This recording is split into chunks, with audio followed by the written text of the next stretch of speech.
Shalom. Jemaat Tuhan yang dikasihi oleh Tuhan Yesus Kristus, senang sekali pada pagi hari ini kita boleh sama-sama berjumpa dalam ibadah Minggu 18 Oktober. Meskipun kita dalam suasana ibadah online, tapi saya yakin dan percaya kita semua tetap ada di hadirat Tuhan. Dan kita semua sama-sama rindu untuk mengalami lawatan dan berkat Tuhan. Amin. Boleh lambaikan tangan saudara dari rumah saudara dan kita berikan kemuliaan bagi Tuhan Yesus Kristus. Haleluya, haleluya. Mari kita sambut Tuhan di tengah-tengah kita. Kami datang menyembah dan bersyukur kepadamu ya Tuhan, sebab Engkau Allah kami yang luar biasa. Engkau Allah, pemilik segalanya ya Tuhan. Di pagi hari ini kami mau datang menyembah kepada Tuhan Allah kami yang kudus, Allah kami yang maha besar. Haleluya, terpujilah namamu ya Tuhan.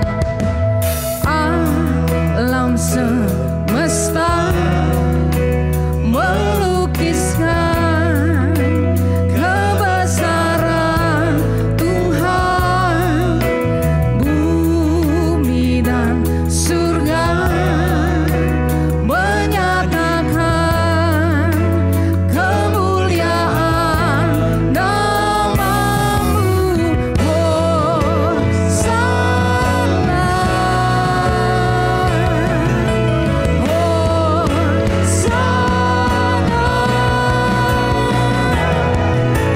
layak dipuji disembah, Kaulah yang bertata dulu sekarang dan selamanya, Raja atas segala raja, namamu besar kemuliaan.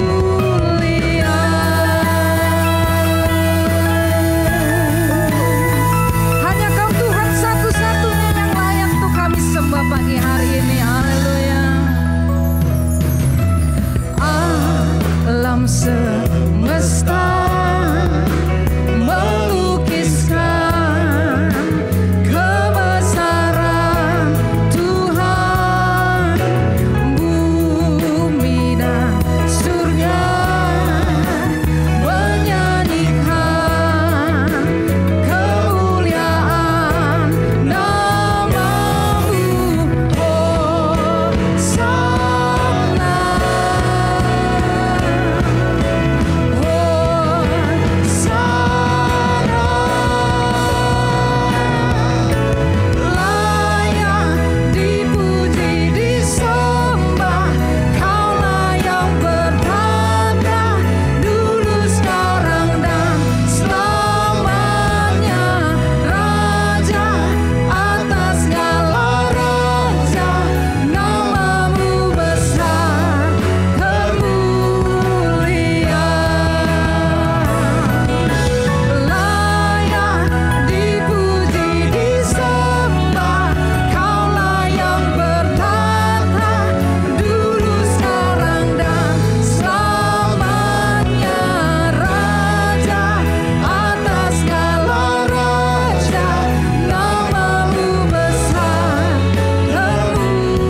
segala pujian dan hormat kami. Dalam nama Yesus Kristus kami sambut kehadiran Tuhan. Setiap kita yang siap diberkati Tuhan sama-sama katakan amin. Haleluya. Hanya Tuhan Yesus satu-satunya jalan kebenaran dan hidup yang kekal. Amin. Mari kita angkat pujian ini kepada Tuhan sebagai bentuk pernyataan kita di hadapan Tuhan Yesus Allah semesta alam. Haleluya.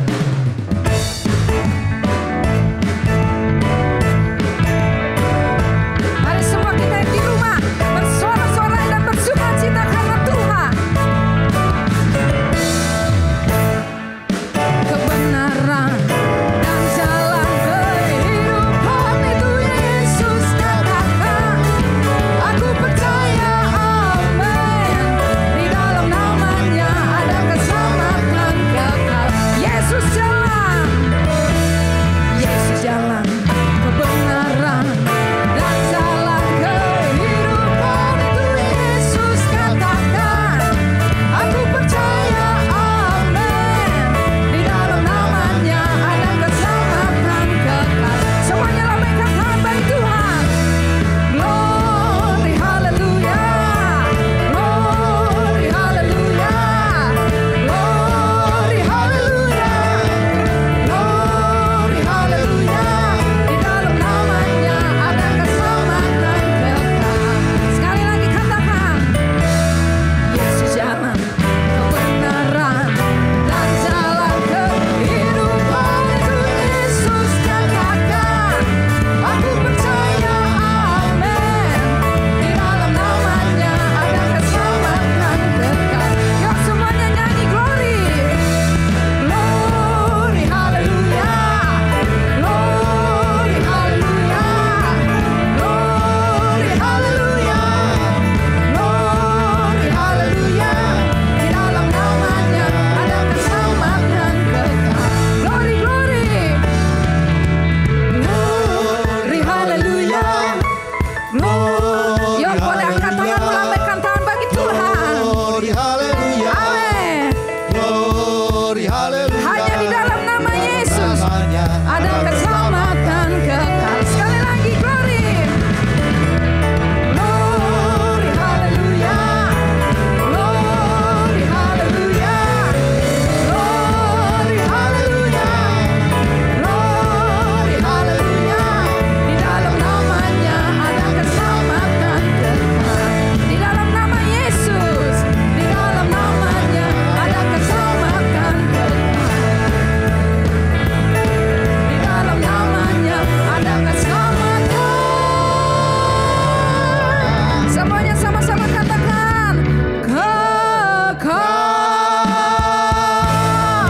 Sorakan amin. Haleluya. Puji nama Tuhan. Haleluya. Haleluya.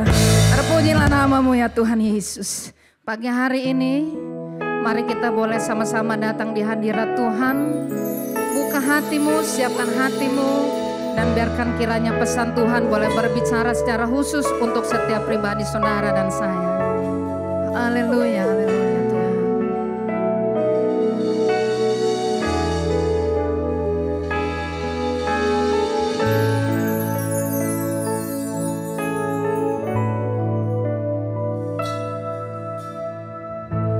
Tiap hari ku temukan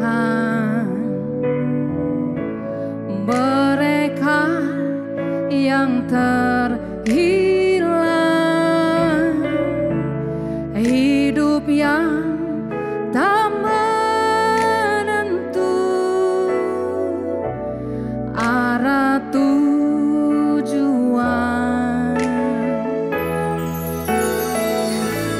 dalam tawa mereka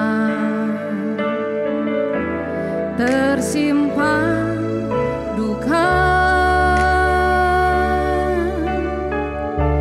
namun Tuhan mendengar tangis mereka.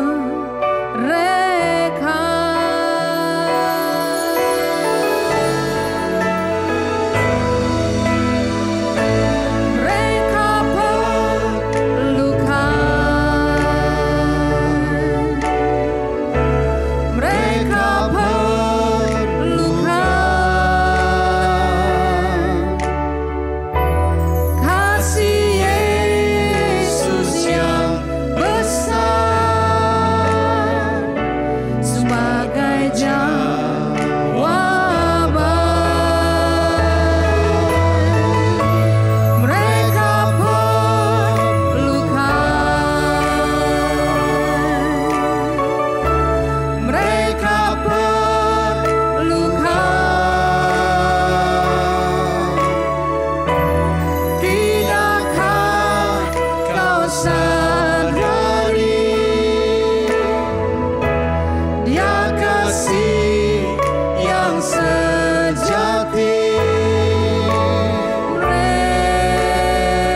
Mari kita berdoa untuk firman Tuhan.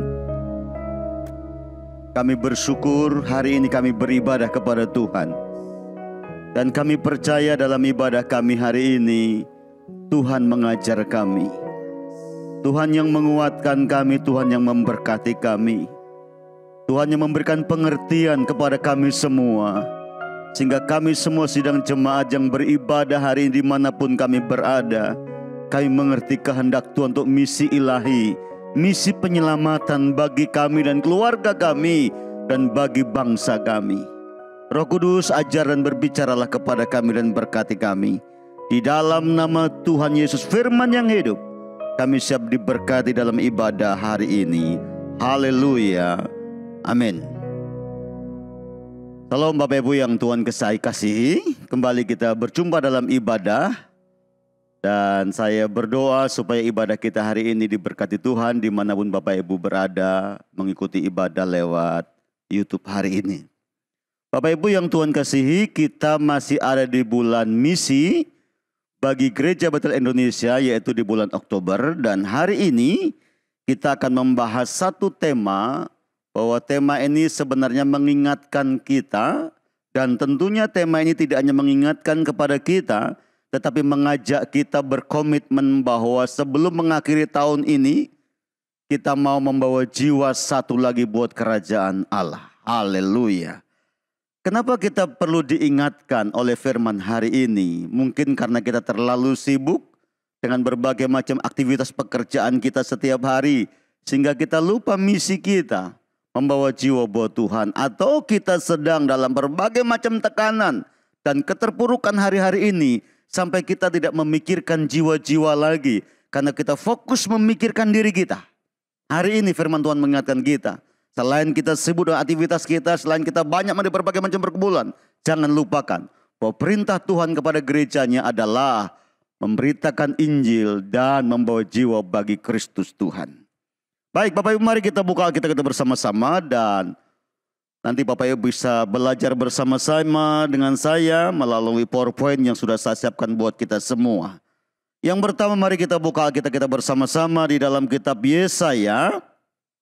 Tema khotbah hari ini adalah satu jiwa lagi buat Tuhan. Haleluya. Yesaya pasal 49 ayat yang ke-6 menjadi dasar ayat kita hari ini. Yesaya pasal yang ke-49 ayat yang ke-6. Bapak Ibu boleh buka Alkitab Bapak Ibu di rumah masing-masing. Saya akan sampaikan kepada kita, saya akan baca untuk Bapak Ibu. Ayat yang ke-6, terlalu sedikit bagimu hanya untuk menjadi hambaku, untuk menegakkan suku-suku Yakub, dan untuk mengembalikan orang-orang Israel yang masih terpelihara. Tetapi aku akan membuat engkau menjadi terang bagi bangsa-bangsa, supaya keselamatan yang daripadaku sampai ke ujung bumi. Kalau saya boleh terjemahkan dengan bebas, kira-kira begini Bapak Ibu. Yesaya berbicara kepada orang-orang Israel yang ada di pembuangan, berkata begini. Hai orang Israel, Tuhan berbicara kepadamu. Kalau kamu diselamatkan menjadi bangsa yang terpilih, itu baik. Dan itu adalah kehendak Allah. Tapi yang jelas, tidak hanya untuk kamulah keselamatan itu, tetapi keselamatan itu juga untuk bangsa-bangsa lain. Dan aku mau, lewat apa yang telah kamu kenal, lewat apa yang telah kamu alami, lewat apa yang telah kamu rasakan keselamatan yang datang dari Allah, aku mau supaya kamu bangsa pilihan Allah, supaya kamu yang telah diselamatkan, kau menjadi terang bagi bangsa-bangsa, menjadi berkat bagi bangsa-bangsa. Kalau saya boleh terjemahkan dengan kehidupan kita hari ini, Tuhan kira-kira berkata begitu lewat khotbah saya ini. Saudara dengar baik. Tuhan mau keselamatan tidak hanya dialami oleh kita, kita nikmati sendiri. Dan Tuhan punya rancangan yang besar buat misi keselamatan ini sampai kepada bangsa-bangsa melalui kita semua orang-orang percaya. Itu sebabnya hari ini mari kita belajar firman Tuhan, supaya sekali lagi kita jangan lupa ada misi yang besar yang perlu dikerjakan oleh semua orang percaya, yaitu misinya adalah memberitakan kabar baik, kabar keselamatan yang datang dari Allah. Misi itu adalah misi membawa jiwa untuk hormat kemuliaan nama Tuhan, misi penyelamatan. Mari kita melihat beberapa hal penting dari yang akan kita bicarakan pada hari ini. Mengapa kita perlu membawa jiwa buat Tuhan?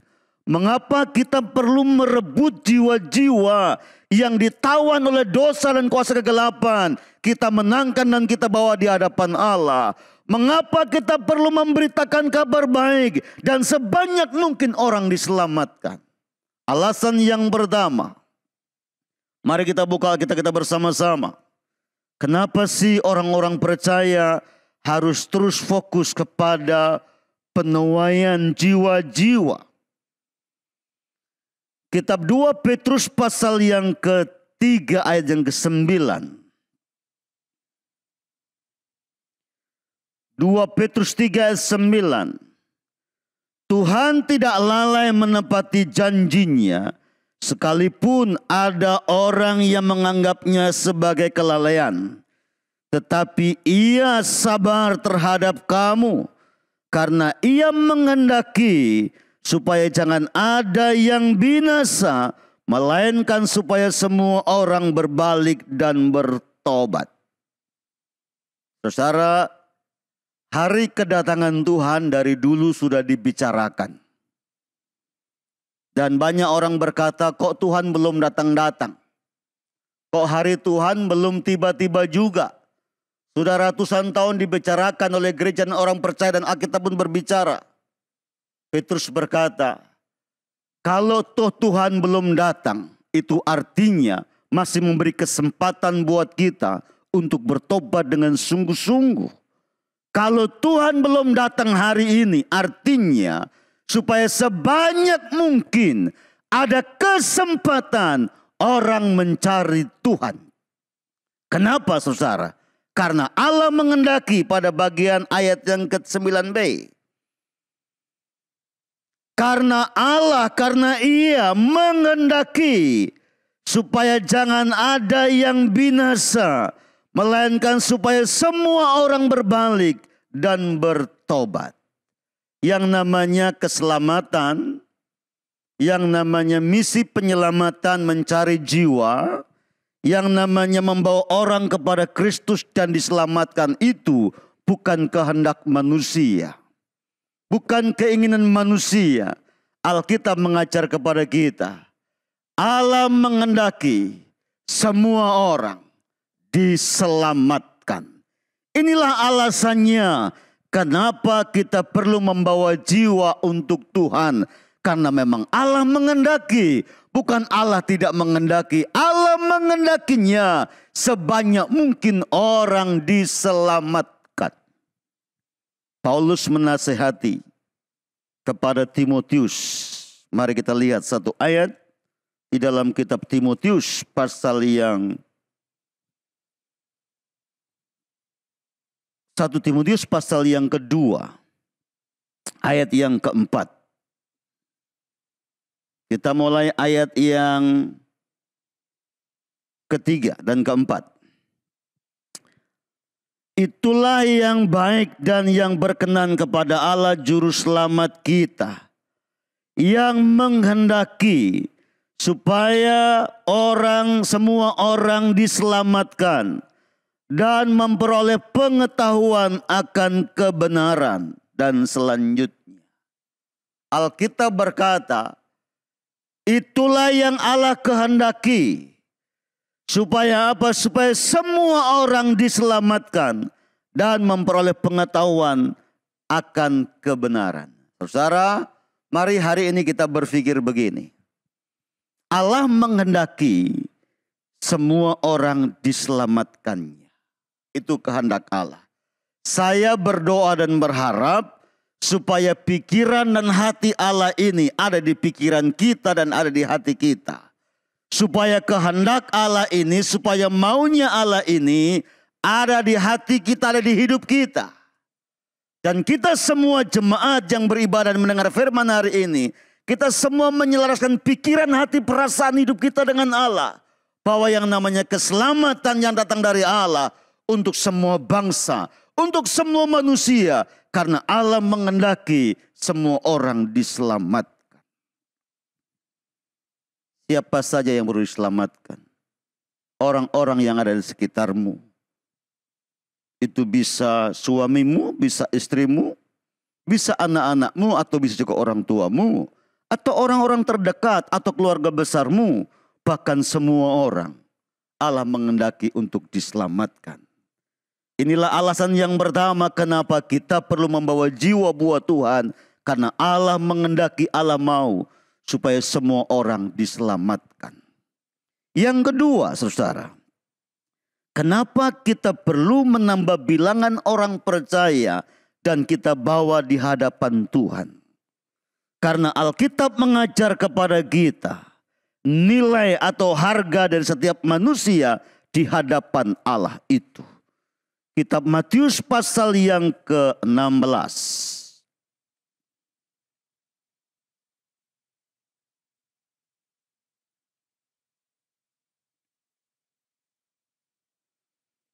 Kitab Matius pasal 16, kitab Markus pasal 8. Intinya adalah sama, demikian bunyi firman Tuhan. Apa gunanya seorang memperoleh seluruh dunia tetapi kehilangan nyawanya? Dan apakah yang dapat diberikan sebagai ganti nyawanya? Sekali lagi saudara, Alkitab berkata, apa gunanya kita memperoleh seluruh dunia ini kalau kita kehilangan nyawa? Dan apakah sebagai pengganti kalau nyawa itu terhilang? Bapak Ibu yang Tuhan kasihi, saya belum pernah dengar orang bisa menghitung kekayaan dunia ini. Ya, kalau dalam dunia ini ada orang-orang atau lembaga-lembaga sosial menghitung kekayaan orang-orang tertentu. Dan ada orang 10 besar terkaya di dunia, ada orang 10 besar terkaya di Indonesia. Oke lah, itu bisa dihitung. Tetapi pertanyaan saya adalah, siapa yang bisa menghitung nilai dunia ini? Dan apa yang ada di dalamnya? Tidak ada seorang pun yang bisa menghitungnya. Kalau toh harganya berbicara jutaan dolar atau miliar, kita toh juga tidak bisa menghitungnya dengan persis.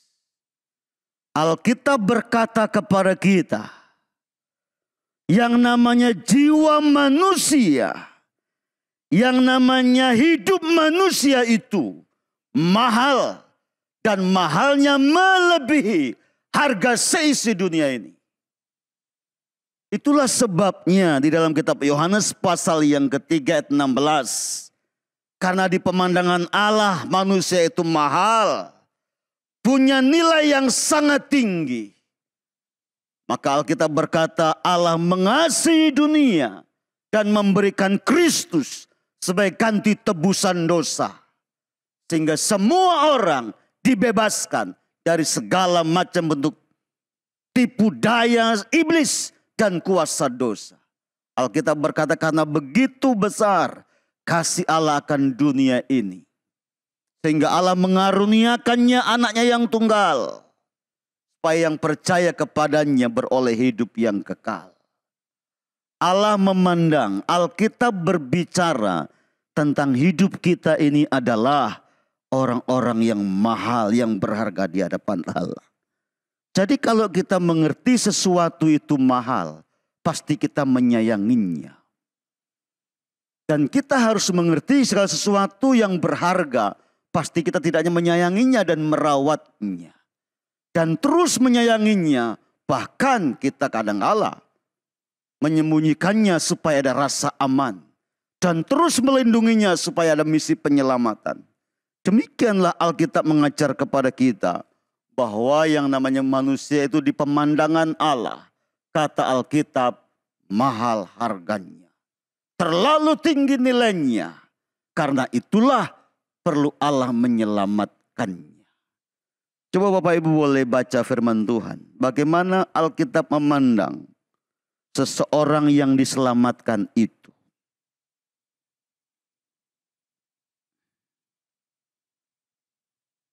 di dalam kitab Lukas.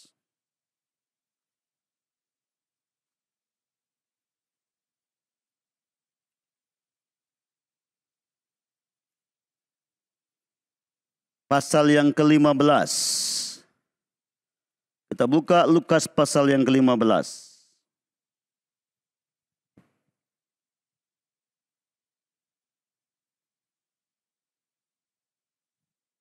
Di sana dikatakan ada perumpamaan tentang domba yang hilang. Dan pada ayat yang ke-6 dan yang ke-7, setelah domba yang terhilang itu dicari oleh gembala. Ayat yang ke-6. Ayat yang ke-5. Dan kalau ia telah menemukannya, gembala itu menemukannya terhadap domba yang terhilang itu, gembala itu meletakkannya di atas bahunya dengan gembira. Dan setibanya di rumah, ia memanggil sahabat-sahabat dan tetangga-tetangganya serta berkata kepada mereka, bersukacitalah bersama-sama dengan aku, sebab dombaku yang hilang telah kutemukan.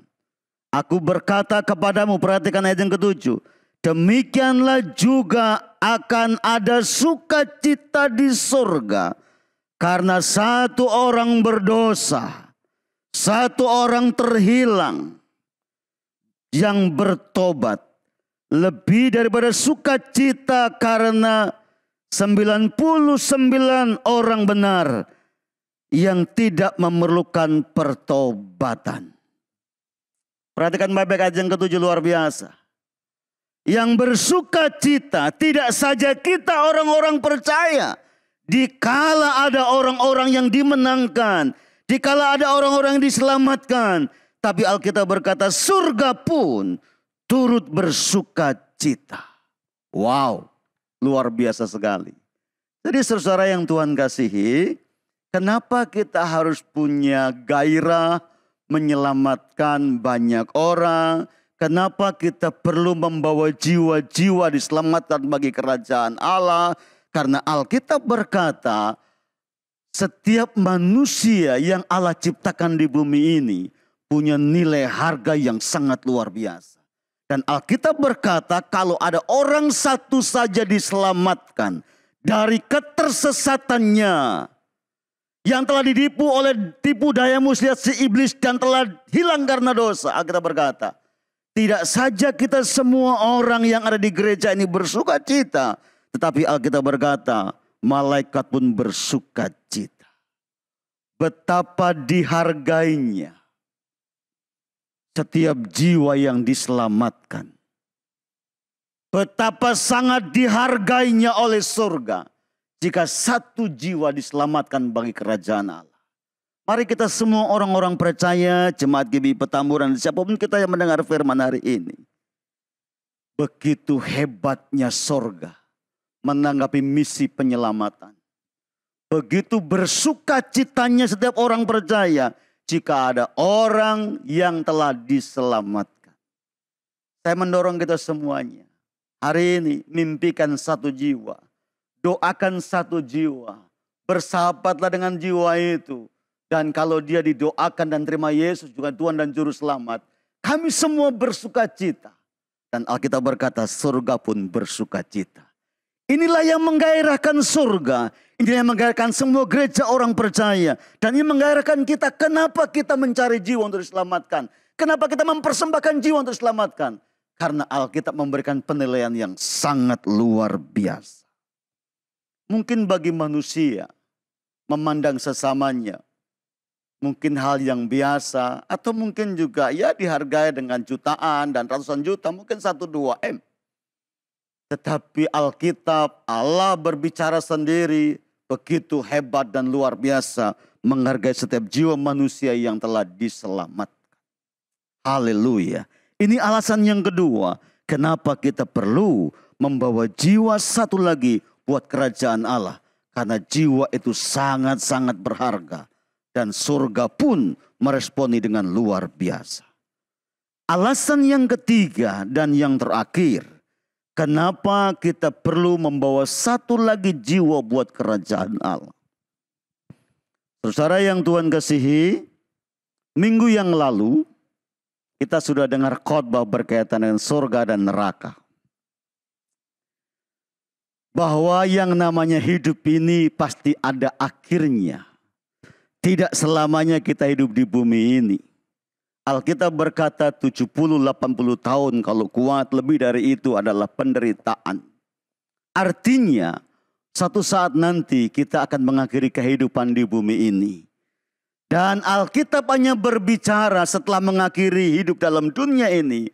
Ada dua tempat yang menjadi bagian manusia. Sorga dan neraka. Minggu lalu sudah dibahas di gereja kita. Tidak ada tempat yang lain. Hanya dua saja. Yang pertama surga. Dan yang pertama surga, yang kedua adalah neraka, kekekalan, retak gigi, kegelapan, kegelisahan. Seringkali orang berkata surga itu ilusi, neraka itu ilusi banyak orang. Biarkan orang berbicara seperti itu. Tetapi Alkitab berbicara di dalam kitab Yohanes pasal 14 ayat 2 dan 3. Alkitab berkata, dan aku pergi kepada Bapa, menyiapkan tempat bagimu. Dan kalau tempat itu sudah selesai, aku persiapkan. Aku akan kembali menjemput engkau. Yesus berkata, dimanapun aku berada, kamu pun berada. Jadi yang namanya surga itu bukan angan-angan, ilusi, bayangan saja. Surga adalah buatan tangan Allah di dalam Yesus Kristus. Dan dia berkata, akulah jalan menuju ke surga itu. Ya, mari kita pahami ini. Ada dua kehidupan yang mengakhiri hidup kita di bumi ini. Yang pada akhirnya kita akan tempati. Surga atau neraka. Tetapi yang jelas sebenarnya Allah tidak pernah menciptakan neraka buat manusia. Alkitab mengajar kepada kita yang namanya neraka itu diciptakan untuk menghukum iblis dan kuasa kegelapan. Toh kalau pada akhirnya ada orang-orang yang harus masuk ke dalam neraka karena pilihan di kala hidup. Karena tidak mendengar dan tidak merespon kabar baik tentang keselamatan itu. Atau karena kita tidak merebutnya. Atau juga karena kita tidak peduli. Atau kita tidak mengerjakan misi kerajaan Allah penyelamatan itu. Sehingga banyak orang masuk ke dalam neraka. Itu sebabnya hari ini saudara yang Tuhan kasihi. Saya mau mengajak kita semua orang-orang percaya. Mari kita punya pikiran Allah, hati Allah, kehendak Allah. Sebanyak mungkin semua orang diselamatkan. Seringkali orang berkata, buatlah neraka kosong dan buatlah surga berdesak-desakan. Seringkali orang bilang begitu. Jangan sebaliknya. Jangan sampai neraka penuh dan surga kosong. Wah, kalau begitu kegagalan kita orang-orang percaya. Ada seringkali orang bercanda begitu. Tapi hari ini saudara, kita mau sebanyak mungkin kita bawa orang di hadapan Bapa di surga. Satu tempat yang penuh kemuliaan. Di dalam kitab Matius pasal yang ke-25 ayat 21, ayat 23 dikatakan kepada hamba yang setia, hamba yang berkomitmen, hamba yang bekerja keras, yang menggandakan talenta itu berkata, masuklah, terimalah, bersukacitalah bersama dengan aku di rumah Bapakku. Wow, luar biasa. Saya berdoa dan berharap supaya kita semuanya berpikir yang sama hari ini. Dikala kita membimbing satu orang berjumpa dengan Kristus, Alkitab berkata itu kehendak Allah. Dikala kita membimbing satu orang berjumpa dengan Kristus, Alkitab berkata surga bertepik sorak. Dikala kita membimbing satu orang kepada Kristus, kita berkata investasi dan tempat tinggal bersama dengan Allah di dalam surga yang kekal, memerintah bersama dengan Dia. Dikala kita tidak membimbing orang memberitakan kabar baik, membimbingnya kepada Kristus, berjumpa kepada Kristus, pada akhirnya orang-orang itu akan menikmati hari akhir yang penuh retak gigi dan sakit dan api yang menyala-nyala. Itu sebabnya hari ini buat kita semuanya, sekali lagi, mari kita belajar firman, mengerti kehendak Allah. Bawalah jiwa buat Tuhan. Bawalah jiwa sebanyak-banyak yang diselamatkan. karena ini kehendak Allah. Saya mau akhiri khotbah saya pada pagi hari ini dengan satu contoh ilustrasi seperti ini sebagai sebuah kesimpulan. Kita seringkali memberi hadiah yang terbaik kepada orang-orang yang kita kasihi, ya, betul ya? Kalau istri, bapak, ibu, atau istri saya berulang tahun, kita kasih hadiah yang terbaik, betul ya? Kita kasih hadiah yang terbaik. Ya, kalau enggak yang terbaik, terbaik itu bukan tidak selalu mahal. Terbaik itu bisa saja tidak mahal tetapi terkesan atau berkualitas, nah, gitu ya. Terserahlah, dikala anniversary apa saja, atau dikala naik kelas, atau dikala kita sukses, ada hadiah-hadiah buat orang yang kita kasihi. Ada yang kadang-kala hanya ngasih kue ulang tahun, ada kalanya ngasih hadiah emas, ya, di saat hari-hari bersejarah sebagai tanda kasih kita. Ada kalanya di kala ulang tahun orang-orang tertentu diajaklah jalan-jalan, rekreasi sebelum ada COVID, kira-kira begitu ya. Atau diajak pergi kemana lah, makan syukuran di mana-mana, di restoran dan lain sebagainya. Bahkan bagi mereka yang punya uang cukup banyak, ada kalanya dikasihlah kunci rumah. Wow, keren, kunci apartemen. Bukan kuncinya aja, bersama dengan rumahnya dan apartemennya, begitu saudara ya.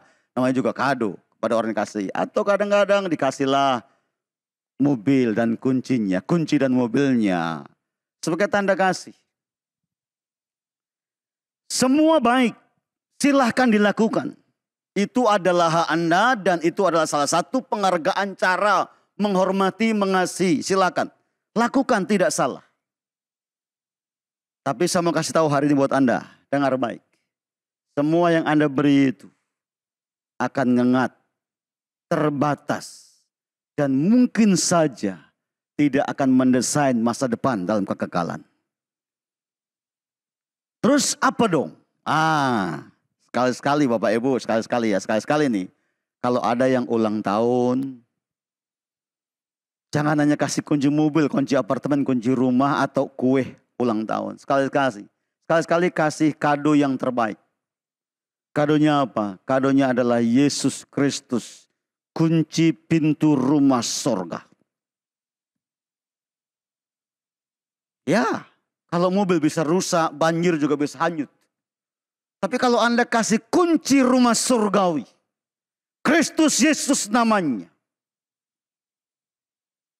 itu akan dipakai dalam kekekalan. Tinggal bersama Bapa di surga.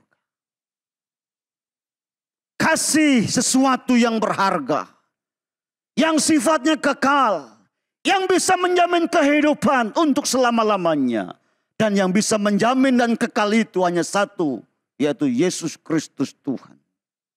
Karena itu Bapak Ibu yang Tuhan kasihi, sekali lagi, saya tidak melarang kita memberikan tanda kasih kepada orang-orang yang dikasihi di momen-momen tertentu, silakan saja. Tetapi ada kado yang terbaik yang perlu diberikan kepada mereka. Sekali lagi, namanya adalah Yesus Kristus Tuhan. Mereka memerlukan kepastian. Mereka memerlukan kehidupan kekal. Mereka membutuhkan Kristus sang pengampun dosa. Mereka membutuhkan kepastian hidup di masa akan datang. Dan itu hanya ada di dalam Yesus Kristus Tuhan. Kalau Anda mengasihi suamimu, Anda mengasihi istrimu, mengasihi anak-anakmu, mengasihi orang tuamu, Alkitab berkata, yang terbaik dari Allah, Yesus Kristus, untuk misi penyelamatan. Yang terbaik dari Anda apa? Untuk keluarga Anda. Yesus Kristus Tuhan. Karena itu sekali lagi, ini berkat buat kita di bulan misi. Berkat yang luar biasa. Kiranya firman ini menggugah hati kita. Kiranya firman ini memberikan semangat buat kita. Untuk terus sebanyak mungkin kita menyelamatkan jiwa-jiwa untuk kerajaan Allah. Tahun ini satu saja untuk Tuhan. Mari kita tambah bilangan orang percaya. Tuhan memberkati kita semuanya. Haleluya. Amin.